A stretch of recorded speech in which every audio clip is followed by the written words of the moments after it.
Најпрви ви благодарам што дојдовте во недела на оваа наша прес-конференција. Морам да ви кажам дека општина Карпош нема никаков инфраструктурен проблем. Граѓаните на Карпош возат по најдобри улици. Граѓаните на Карпош имаат најдобро осветлување, граѓаните на Карпош имаат најсоодветна канализација, фекална и атмосферска. Немаме никакви проблеми со училиштата, ниту пак со градинките, освен она што не добиваме одобрение за вработување на негователки, воспитувачки, чистачки, готвачи и така натаму, но тоа е проблем што ни го создава државата.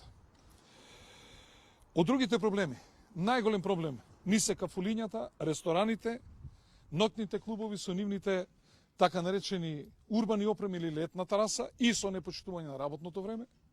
Втора работа ни е комунална хигиена и неподигање на сметот и гледате контейнерите на секаде се полни. И третата работа се градежниците кои што градат на територија на општина Карпош и кои откако се поништи урбанистичките планови ги нападнаа оние населби во кои што имаме индивидуално домување и практично полека но сигурно се што е на приземје го претвараат во колективно стамбено домување. За среќа, досега ги ограничивме на 8 стамбени единици, 4, 6 и 8 во зависност од земјиштето, но продолжува нивното кабадакиско однесување и гледате овде карши нас, иако има лента ставено дека е затворено градилиштето, тие си продолжуваат да работат. Ова се обично насилници што ни доаѓаат надвор од Карпош, но со овие мерки кои што ги имаме, морам да ви кажам дека овие на кои што им е затворено градилиштето повеќе, додека сум ја градоначалник, шанса нема теоретска веќе да добијат одобрение за градба. Како прекршители на правилата.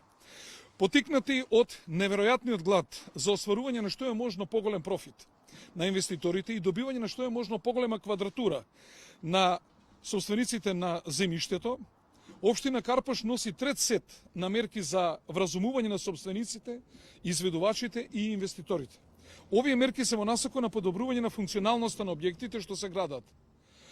Поголема заштита на собствениците на земјиштето, поголема безбедност за објектите и граѓаните кои живеат околу објектот кој што се гради, како и обезбедување на поквалитетни градби, како и обезбедување и ставање на поквалитетен материјал, поубав изглед на новите објекти кои што треба да се градат, како и поголема гаранција на квалитет која мора да ја дадат изведувачите на идните станари. Во исто време, ја зголемуваме контролата од страна на локалната самоуправа во секоја фаза од градбата на објектот, а тоа значи од одобрување на идејниот проект до упис во катастар. Под 1.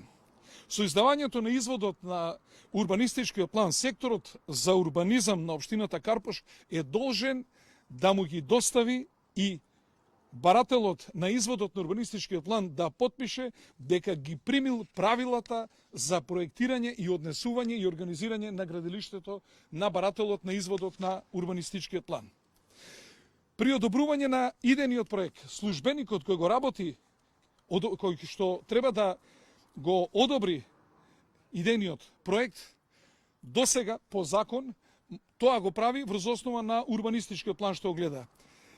Општина Карпош ќе биде прва општина која што наложува службеникот да мора да излезе на терен, да го слика идното градилиште од сите 4 позиции, значи сите 4 страни на светот, со тоа да знае какво градилиште и какво одобрување знае и во исто време при одобрувањето на градбата ќе бараме елаборат за организирање на градилиштето со строги правила за што ќе мора да ни дадат банкарски гаранции, кои што потоа, доколку не ги почитуваат овие правила, ќе им бидат активирани од наша страна.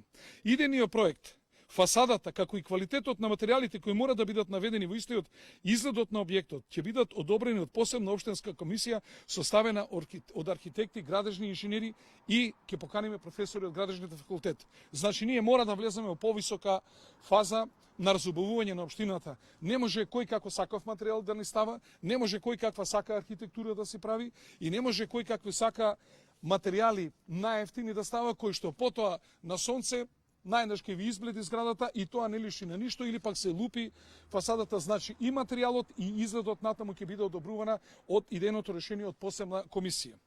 Најчесто инвеститорите испуштањето на еркерите ги користат до максимум, значи ја го гледате еркерот до максимум искористен на 1,5 метар, што значи дека сега одобрувањето ќе биде следно. Еркерот 40% може да се користи за за стамбена површина, 30% мора да биде тераса, затоа што гледате колкацки малечки терасички даваат на собствениците, и останатите 30% мора да биде слободен простор заради структуралност на фасадата, заради поубав изглед на објектот и заради подобрување на неговата функционалност.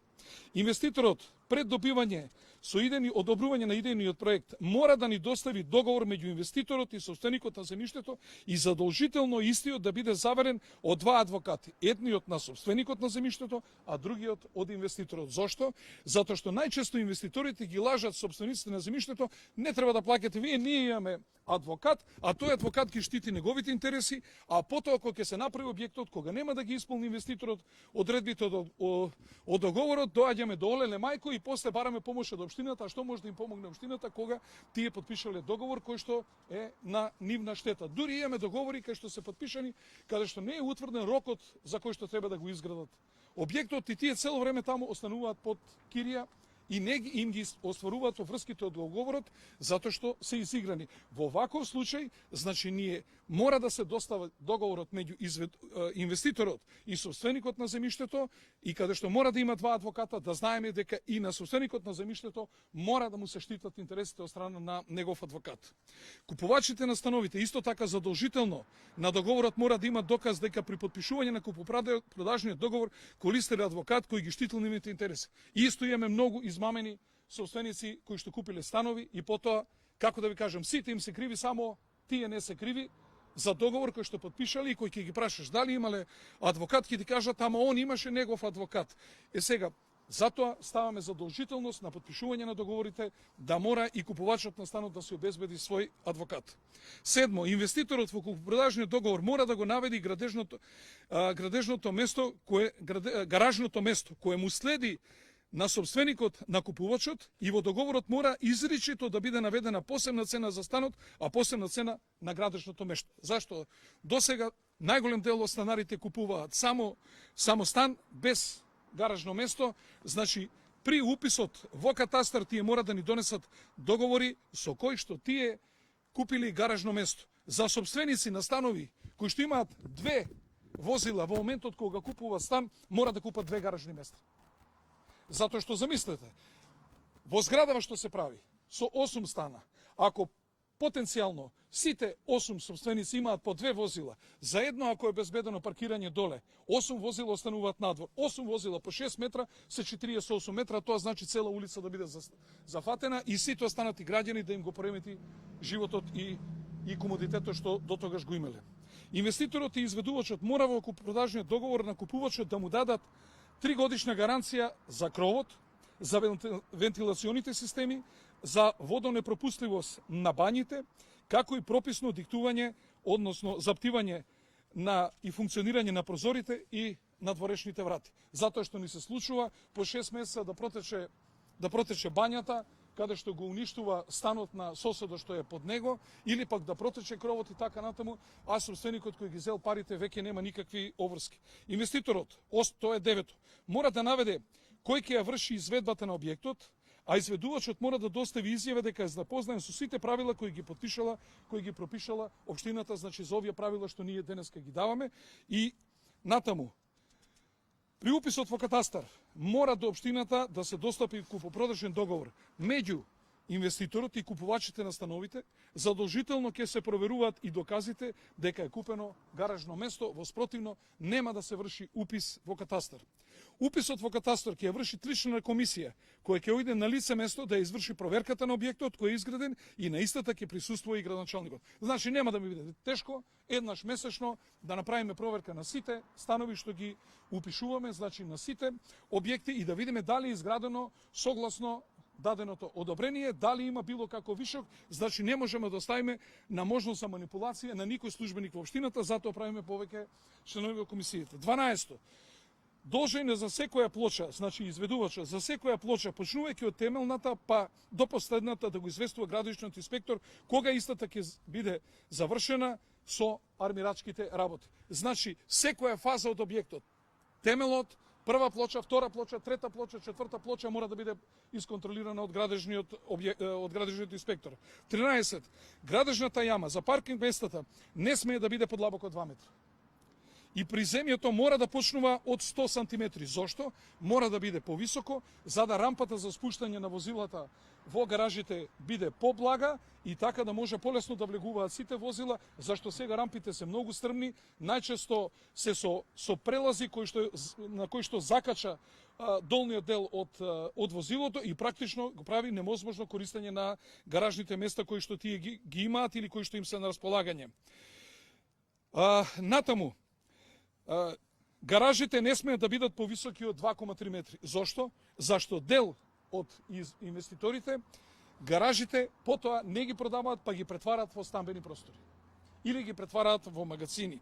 15. Доколку градежната јама оди од крај до крај на плацот, како што е случајот овде, доколку комшиските куќи се поставени поблиску од 3,5 метра до оградата на објектот што се изведува, инвеститорот и изведувачот се должни на собствениците да им издадат банкарска гаранција во вредност од 15.000 евра и дека нема да ги оштетат нивниот имот, нема да ја загрозат безбедноста на семејствата кои што живеат во соседните објекти и дека секој оштетување што ќе се направи на соседите ќе имаат ефикасно средство за наплата, без да ги молат изведувачите и инвеститорите, како што тоа ни се случува постојано. Ќе им направат штета, па ќе им кажат чекајте сега, еве сега да завршиме, или нема проблем, ќе ви направиме покасно, на крај ќе го завршат објектот и ќе се заминат, а штетата ќе му остане на изведувачот.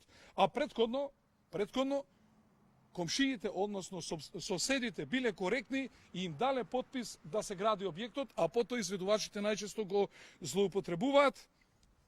Сега, за ова банкарска гаранција ќе мора да се склучи посебен договор меѓу собственикот и изведувачот, како и соседот кој што живее до тој објект, а најверојатно тој договор ќе биде пропишен од страна на општината, како не би можел никој да злоупотреби ниту соседите, ниту пак да злоупотреби собствени, односно оно што изведува. 16. Банкарската гаранција од 15.000 евра ќе се издаде на локалната самоуправа како гаранција дека нема за се оштети општинската инфраструктура, тротоари, рабници, коловоз, подземни инсталации и за ова ќе се потпише посебен договор. Еве гледате.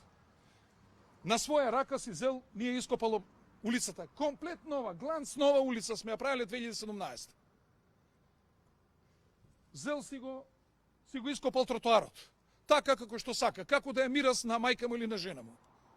Не води сметка за никого. Значи, ќе си остави банкарски гаранции, па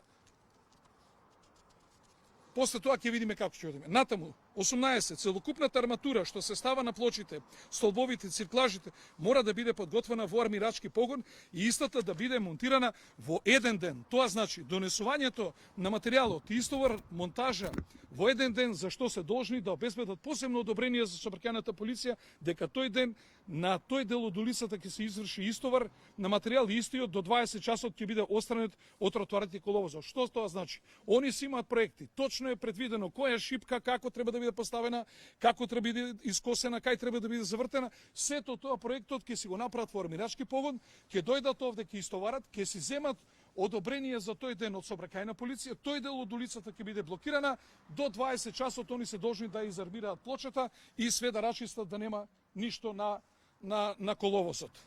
Бетонирањето со миксери и бетони и употреба на пумпи за бетон ќе се врши исклучиво со одобрен елаборат за затварање на дел од улицата од страна на сообраќајната полиција. Не ферма никој, ни сообраќајна полиција, нити полиција проверува, нити никој не ги интересира, едноставно ќе дојдат со миксерите, почнуваат да бетонираат, се останато што сака нека прави, им ги блокираат колите на луѓето, се расправаат, се карат и така натаму. Во недела и на државен празник најстрого се забранува било какви градежни активности. Значи, нашите инспектори постојано ќе бидат на терен и во саботи и во недели. Во саботите градежните активности не смеат да почнат пред 8 часот и мора да завршат до 16 часот. Значи не може уште додека луѓето спијат, вие да земете да тропате, гледате ова е густо населено место, значи све околу вас мора да се пробуди за да вие си продолжите со работата. Непочитување на одредбите од овој правилник ќе повлекуваат неодобрување на градежни дозволи, а непочитувањето на одредбите од истите при изведба на објектите ќе резултират со затварање на градилиштето, како што е овој случај и тој другиот. Прекршителите и неодговорното изведување при изведбата на објектите ќе резултира со забрана на издавање на одобрение за градба на инвеститори и изведувачи кои не ги почитувале овие пропишани правила. Одредбите од овој правилник се однесуваат за градби од А1. Значи А1, овамо каде што имаме зона на индивидуални домување, кои масовно се претвараат во колективно домување и за кои при изведбата имаме огромни поплаки од страна на граѓаните, затоа што се е подредено на изведувачите на објектите, а безбедноста, мирот, спокојството и сигурноста на соседите целосно се маргинализирани.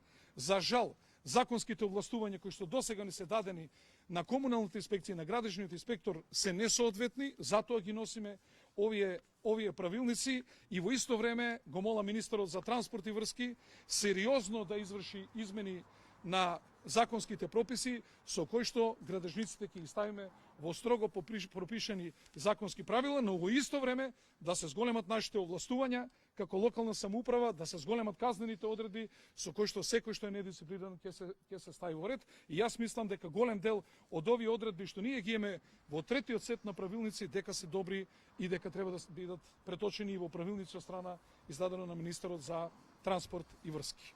Кога ќе почнат да важат овие ваши? Овие почнува да важат од утре. Значи, од утре започнуваме со ваков начин на издавање градежни дозволи. И на крајот ќе кажам, ако не се вразумат изведувачите и градежниците, тогаш општина Карпош ќе донесе одлука за намалување на бројот на станови во зона на индивидуално домување. Ќе го спуштиме тој број и тогаш автоматски целосно ќе ги дестимулираме за било каква изградба и претварање на индивидуалните домови во колективни домови. Што ќе се случува со овие кои што се затворени од градежната инспекција? Дали ќе може да продолжат со градба оваа зграда за нас и Тие прво ќе треба да платат казни. Второ, ќе треба да донесат, за да може да продолжат, ќе треба да донесат елаборат кој што ние треба да им го одобриме, и тоа заборавив да ви го кажам дека ќе има и елаборат за изведување на објектот, кој што ќе треба да го одобри општината Карпош и за кој што тие сериозно мора да се придржуваат во натамошниот временски период, па дури потоа ќе одлучиме и евентуално, ако не сме задоволни од елаборатот кој што тие го предложиле, ќе бараме негови измени на кои што тие ќе морат да се прилагодат, доколку не ќе одиме на поништување на градежната дозвола и ќе отпочне судска постапка со изведувачот, инвеститорот и со општината Карпош. Добро, кажете ми само, ако добро ве разбрав, во еден дел од правилникот имаше однос на гаражните места, Да. секој е задолжен да купи. Дали може да се направи нешто во овој дел, бидејќи гаражните места се реално со доста високи цени и можеби некој што планира да купи стан нема средства да одвои за да купи гаражно место. Дали може да се направи нешто за да се намали таа цена на Јас во тој дел не можам да учествувам. Гаражни места бадиела нема нигде во светот. Дали знаете во Софија, во центарот на Софија, колку е гаражно место? Од 40 до 100.000 евра. Гаражно место во Софија. Софија, на 200 км од овде. Значи, нема ништо веќе бадиела. Ако одлучуваш да купуваш стан во општина Карпош, ќе мора да ги почитуваш овие правила и не смееш како новодојденец да ги загросуваш животите, безбедноста и комодитетот на останатите жители кои што живеат овде повеќе од 6-7 децении. Благодарам.